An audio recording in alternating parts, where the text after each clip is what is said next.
നമസ്കാരം. നമ്മൾ എന്ത് ചെയ്താലും എന്ത് വാങ്ങിയാലും ഒക്കെ മനസ്സിൻ്റെ ഉള്ളിലൊരു ചോദ്യം വരും.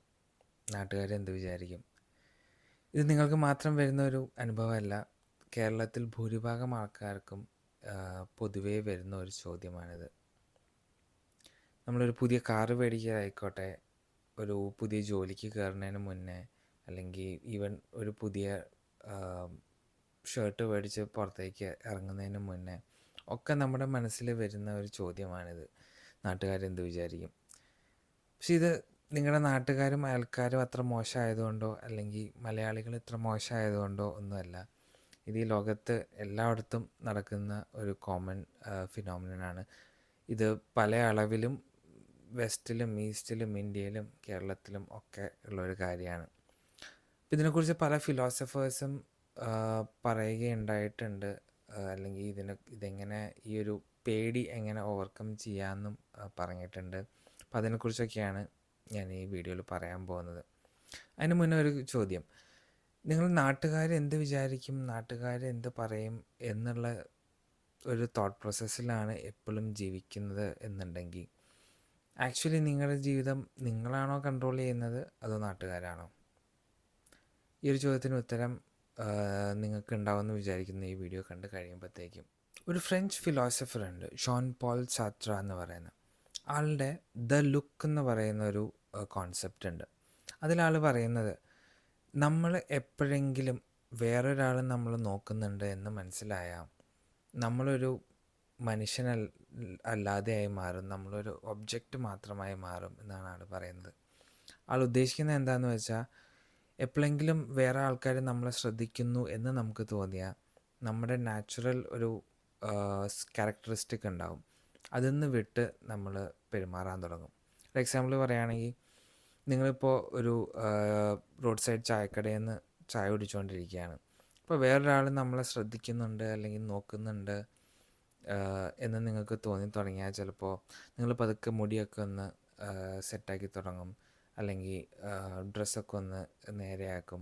ചായ കുടിക്കുന്ന സ്റ്റൈലൊക്കെ കുറച്ച് മാറിയെന്ന് വരും നിങ്ങൾ വീട്ടിൽ ആരും ഇല്ലാത്തപ്പോൾ ചായ കുടിക്കുന്നതായിട്ട് കമ്പയർ ചെയ്താൽ.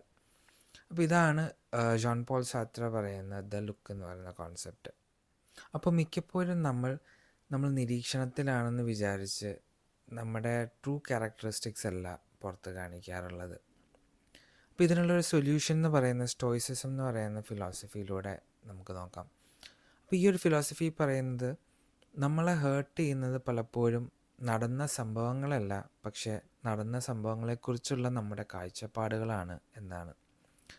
സിമ്പിളായിട്ട് പറയുകയാണെങ്കിൽ ഇതിൽ പറയുന്നത്, നമ്മൾ ഫോക്കസ് ചെയ്യേണ്ടത് ഒരിക്കലും നമ്മൾ ചെയ്യുന്ന കാര്യങ്ങളുടെ റിസൾട്ടോ ബാക്കിയുള്ളവരെന്ത് വിചാരിക്കും എന്നുള്ളതല്ല. എപ്പോഴും നമ്മുടെ ഫോക്കസ് നമ്മുടെ ആക്ഷൻസിലായിരിക്കണം, നമുക്ക് കൺട്രോൾ ചെയ്യാൻ പറ്റുന്ന കാര്യങ്ങളിലായിരിക്കണം.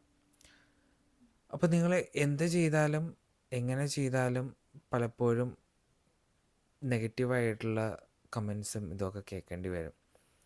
അപ്പോൾ ഈ കമൻസ് വരുമോ ഇല്ലേ എന്നുള്ളത് ഒരിക്കലും നമ്മുടെ കൺട്രോളിലുള്ളൊരു കാര്യമല്ല.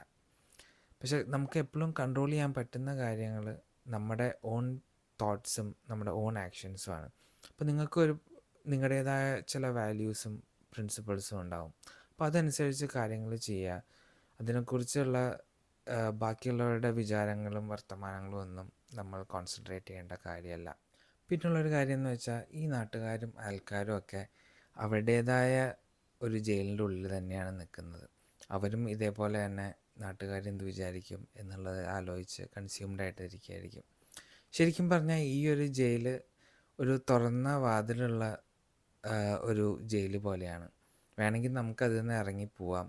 പക്ഷേ അതിന് മുന്നിൽ ഏതോ ഒരു ഗാർഡ് നിൽക്കുന്നുണ്ടെന്നോ അല്ലെങ്കിൽ ഒരു ഭീകരനായ ഒരു കടുവ നിൽക്കുന്നുണ്ടെന്നോ അങ്ങനെയൊക്കെ വിചാരിച്ച് നമ്മൾ തന്നെ നമ്മളെ ലിമിറ്റ് ചെയ്യാണ്. ഈ പറഞ്ഞ നാട്ടുകാർ അയൽക്കാരും ഒക്കെ നിങ്ങൾ ചെയ്യുന്ന കാര്യങ്ങളെക്കുറിച്ച് എന്തെങ്കിലും വിചാരിക്കുകയോ പറയുകയോ ചെയ്യുന്നുണ്ടെങ്കിൽ അതൊന്നും ആക്ച്വലി നിങ്ങളുടെ ആക്ഷൻസിനെ ബേസ് ചെയ്തിട്ടുള്ള കാര്യങ്ങളല്ല.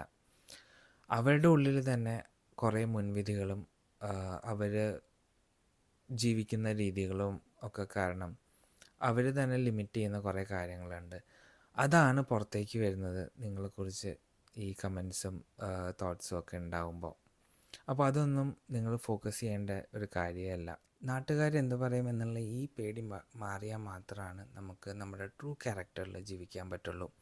ഇതൊരു തരത്തിൽ ഒരു ഫ്രീഡം തരുന്ന ഒരു കാര്യമാണ് ഈ പേടി മാറ്റിയ. എപ്പോഴും ആലോചിക്കുക, നമുക്ക് ആകെ കൺട്രോൾ ചെയ്യാൻ പറ്റുന്നത് നമ്മുടെ ആക്ഷൻസും നമ്മുടെ തോട്ട്സും മാത്രമാണ്. ബാക്കി ഒന്നും ഈ ലോകത്ത് നമുക്ക് കൺട്രോൾ ചെയ്യാൻ പറ്റുന്ന കാര്യമല്ല. അപ്പോൾ നിങ്ങളെക്കുറിച്ച് നാട്ടുകാരോ അയൽക്കാരോ എന്തെങ്കിലും വളരെ സ്ട്രേഞ്ച് ആയിട്ടുള്ളൊരു കാര്യം പറഞ്ഞ് പരത്തിയതായിട്ട് നിങ്ങൾ അറിഞ്ഞിട്ടുണ്ടെങ്കിൽ അതെന്താണെന്ന് കമൻറ്റ് ചെയ്യുക. എല്ലാവരുടെ ജീവിതത്തിലും അങ്ങനെ ഒരു അനുഭവം ഉണ്ടായിട്ടുണ്ടാവും പ്രോബബ്ലി. അപ്പോൾ താങ്ക് യു ഫോർ വാച്ചിങ്. ഇതേപോലെ എവറിഡേ പ്രോബ്ലംസ് ഫിലോസഫിയുടെ ലെൻസിലൂടെ നോക്കാനും അത് ഓവർകം ചെയ്യാനുള്ള വഴികൾ എന്താണെന്ന് അറിയാനും വേണ്ടി ഉള്ള വീഡിയോസ് കാണാനായിട്ട് ഈ ചാനൽ സബ്സ്ക്രൈബ് ചെയ്യുക. Thank you.